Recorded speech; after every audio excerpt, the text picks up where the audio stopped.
तो पिछली वीडियो में आपने देखा संविधान के स्रोत। पूरे विश्व के वो बड़े बड़े देश जहां भारत से पहले संविधान बन चुका था, भारत के महानतम लोगों ने इस महानतम संविधान को बनाने के लिए उन देशों के संविधानों में जो अच्छी अच्छी बातें थी उन सारी बातें को एकत्र कर लिया।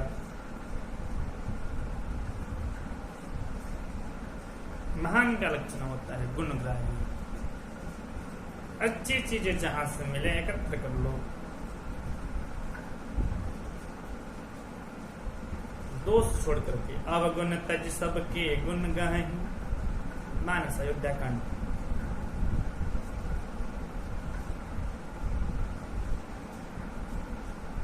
तो विश्व भर के जितने संविधानों में जितने गुण हैं उनको भारतीय संविधान ने अपना लिया। आपसे चर्चा हुई भाग 2 ब्रिटेन के संविधान से, भाग 3 मूल अधिकार अमेरिका के संविधान से, भाग 4 राज्यों को क्या करना चाहिए उनके लिए निर्देश आयरलैंड के सिद्धांत से, भाग 5 भाग 6 संघ की शासन, राज्य की शासन व्यवस्था अमेरिका के संविधान से। इसके आगे आप पढ़ेंगे भाग 18। तो भाग 18 में आपातकाल का वर्णन है, जर्मनी के सिद्धांत से लिया गया। भाग 20 आवश्यकता पड़े समय के अनुसार तो हम अपने संविधान को चेंज कर सकें, बदल सकें, संविधान संशोधन।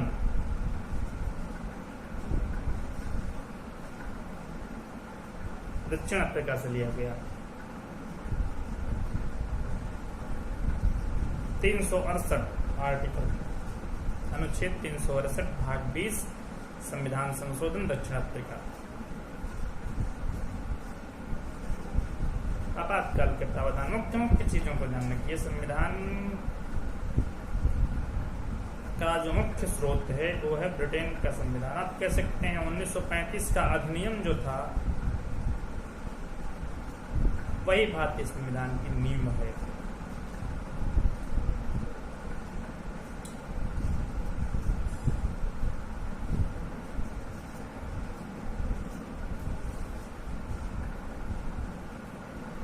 संविधान में 22 भाग हुए। इन भागों में आर्टिकलों को रखा गया। कुल मिलाकर के 395 आर्टिकल हुए, 395 अनुच्छेद संविधान में, और फिर अनुसूची हुई 12 अनुसूचियां। प्रारंभिक संविधान में अनुसूचियां 8 थी, आज 12 हैं। हमारा आज का विषय ही रहेगा अनुसूचियां, भारतीय संविधान की अनुसूचियां। किस अनुसूची में क्या है, किस दिशा में क्या परिवर्तन होगा, इसकी विस्तृत चर्चा करेंगे आज हम लोग।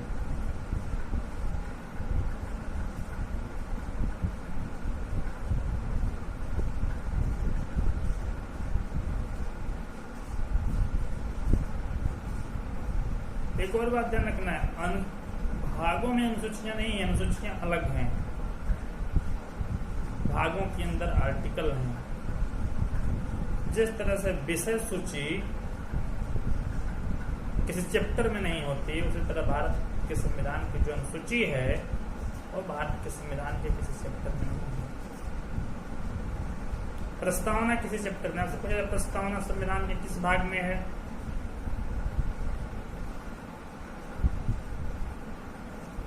प्रस्तावना अलग, किस अनुच्छेद में लिखी गई है प्रस्तावना?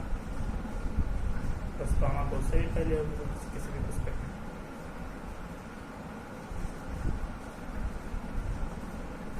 तो अनुसूची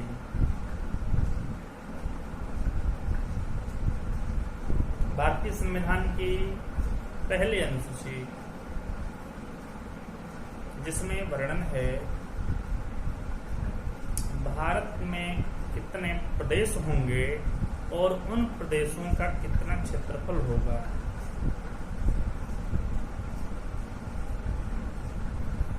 भारत में कितने राज्य हैं और प्रत्येक राज्य के कितने क्षेत्रफल।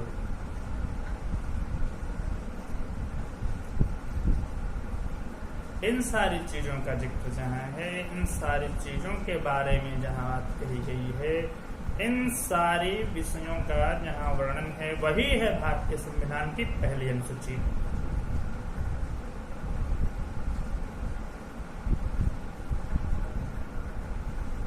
दूसरी अनुसूची की बात करेंगे। देखिए जल्दी जल्दी 5 मिनट में संविधान की 12 अनुसूचियां। दूसरी अनुसूची में क्या है?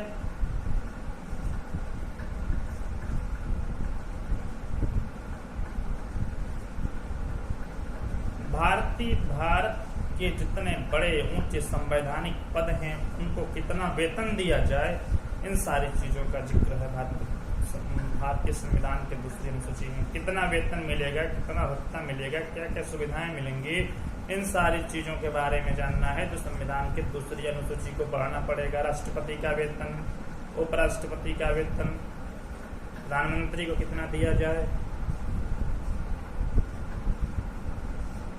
मुख्यमंत्री, राज्यपाल सबके वेतन का निर्धारण। भारतीय संविधान की दूसरी अनुसूची। संविधान की तीसरी अनुसूची में है जब लोग पद ग्रहण करेंगे तो कौन शपथ दिलाएगा और क्या शपथ दिलाएगा। भारत का प्रधानमंत्री क्या कह करके संविधान की शपथ देगा, इसकी शपथ देगा। शपथ ग्रहण करने के समय की जितनी प्रक्रियाएं हैं वो सारी प्रक्रियाएं भारतीय संविधान की तीसरी अनुसूची में हैं। पहले अनुसूची में संघ राज्य क्षेत्र, संघ के अंदर कितने राज्य हैं, किसका क्षेत्रफल कितना होगा। दूसरी अनुसूची में राष्ट्रपति, उपराष्ट्रपति, प्रधानमंत्री जो लोग हैं उनको कितना वेतन मिलेगा। तीसरी अनुसूची में किसको कौन शपथ दिलाएगा और शपथ में क्या कहेंगे लोग।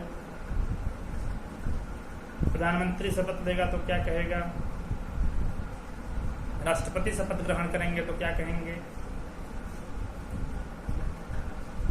मुख्यमंत्री शपथ लेंगे तो क्या कहेंगे, सबका वर्णन। चौथी अनुसूची में राज्यसभा में राज्यों का प्रतिनिधित्व, मतलब राज्यसभा में अगर 250 सीटें हैं, 250 सीटें हैं राज्यसभा में, और भारत में कुल 29 राज्य हैं, कुल 28 राज्य हैं, तो प्रत्येक राज्य से कितने कितने लोग चुन करके जाएंगे। सीटों का बंटवारा, उत्तर प्रदेश में कितनी सीटें रहेंगी, बिहार में कितनी रहेंगी, झारखंड में कितनी, तमिलनाडु में कितने, राज्यसभा के लिए कितने लोग तमिलनाडु से चुन करके जाएंगे। अगर ये देखना होगा तो आपको भारतीय संविधान की चौथी अनुसूची देखना पड़ेगा।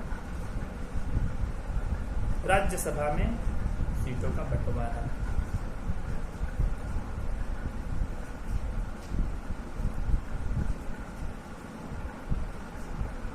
भारतीय संविधान की जो 5वीं और 6वीं अनुसूचियां हैं, ये अनुसूचित जनजातियों के प्रशासन के बारे में बताती हैं।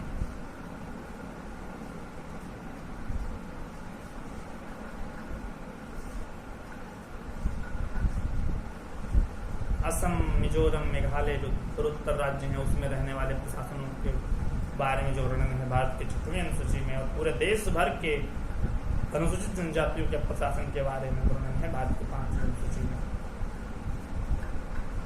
7वीं अनुसूची में 3 सूचियां हैं।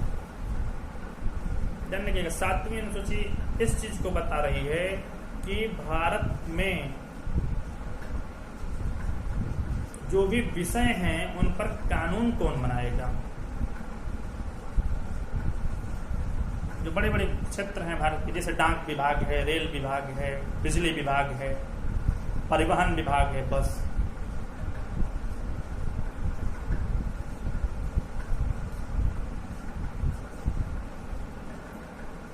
तो इन सारे विषयों को 3 सूचियों में रखा गया है। कुछ विषयों पर केवल और केवल केंद्र सरकार कानून बनाएगी, कुछ विषयों पर केवल राज्य सरकार कानून बनाएगी, और कुछ ऐसे भी विषय हैं जिन पर दोनों सरकारें कानून बनाएंगी, केंद्र सरकार भी, राज्य सरकार भी।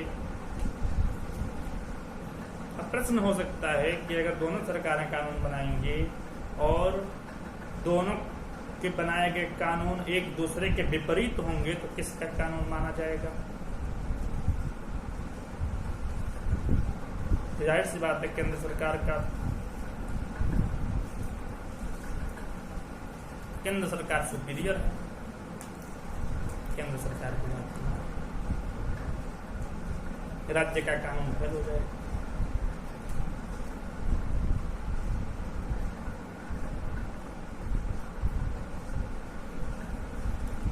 आठवीं अनुसूची में भाषाओं का प्रावधान है। संविधान में कुल 22 भाषाएं हैं। बोडो, डोगरी, मैथिली, संथाली लास्ट में जोड़ा गया 2001 में।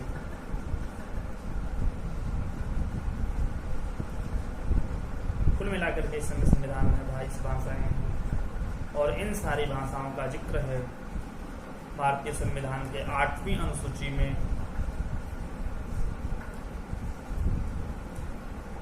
मूल संविधान में यहीं तक अनुसूचियां थी, लेकिन सबसे पहला संशोधन हुआ 1951 में नेहरू जी के शासन में।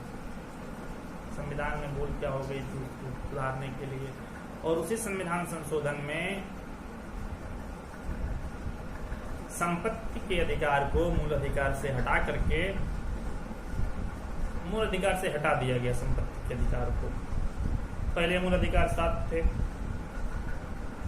मूल अधिकार वाले चैप्टर में विस्तृत रूप से चर्चा होगी, लेकिन 7 अधिकार: समानता का अधिकार, स्वतंत्रता का अधिकार,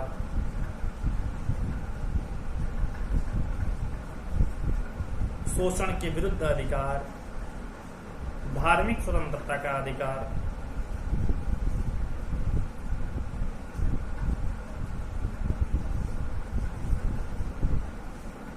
संवैधानिक उपचारों का अधिकार, संपत्ति का अधिकार, इस तरह मिलाकर के कुल 7 मूल अधिकार थे। और जब संपत्ति का अधिकार मूल अधिकार था तो देश के विकास में बहुत बड़ी बाधा पहुंच रही थी। लोग कहते थे संपत्ति मेरी है। भारत सरकार चाहती थी उस रास्ते से रोड चला जाए, 4 लेन जाए, देश का विकास हो, रेल ट्रैक जाए। लोग कहते थे मेरा मूल अधिकार है, मेरी संपत्ति है, हम नहीं देंगे। भाग 3 में था, इसलिए उसको चेंज करके विधिक अधिकार बाद में छोड़ा गया। आज सारी संपत्ति स्टेट गवर्नमेंट की है, तो संपत्ति के अधिकार को हटाया गया।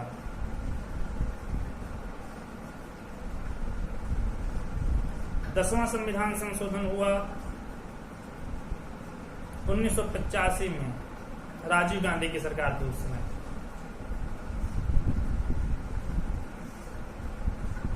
दल बदल कानून से संबंधित।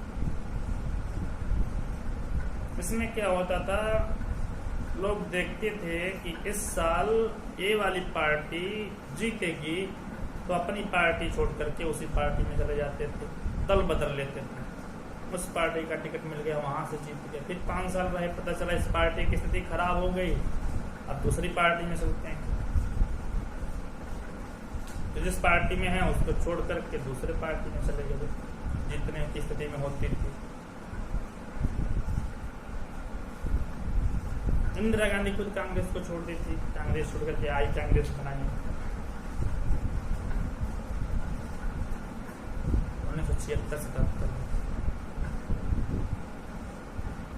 तो लोग दल बदलते थे, और दल ना बदले इसके लिए जो कानून बना उसके सारे प्राविधान 1985 ईस्वी में हुए। और ये सारी बातें आपको 10वीं अनुसूची में मिलेंगी संविधान की। 11वीं 12वीं अनुसूची और आसान है। 1993-92 में जोड़ा गया। ग्राम प्रधान से संबंधित जितनी बातें हैं, ग्राम पंचायतों से, वो सारी संविधान की 11वीं अनुसूची में हैं। और नगर निगम, नगर पंचायत से संबंधित जितनी बातें हैं वो सारी संविधान की 12वीं अनुसूची में हैं। तो एक तरह से संविधान की सारी अनुसूचियां तैयार हो गई। संविधान की पहली अनुसूची संघ राज्य क्षेत्र, दूसरी अनुसूची वेतन भत्ते, तीसरा शपथ ग्रहण, चौथी सीटों का बंटवारा, 5वीं अनुसूची और 6वीं अनुसूचित जनजातियों के प्रशासन का वर्णन, 7वीं अनुसूची में 3 सूचियां, संघ सूची, राज्य सूची, समवर्ती सूची, जिसमें अलग अलग विषय रखे गए हैं, किस पर कौन सा कानून बनाया किसका वर्णन है। 8वीं में 22 भाषाओं का जिक्र है। 9वीं अनुसूची में संपत्ति के अधिकार को हटाया गया, इसका वर्णन। 10वीं अनुसूची में दल बदल से संबंधित कानून 11वीं अनुसूची में ग्राम पंचायत और 12वीं अनुसूची में नगर पंचायत। यह कुल मिलाकर के संविधान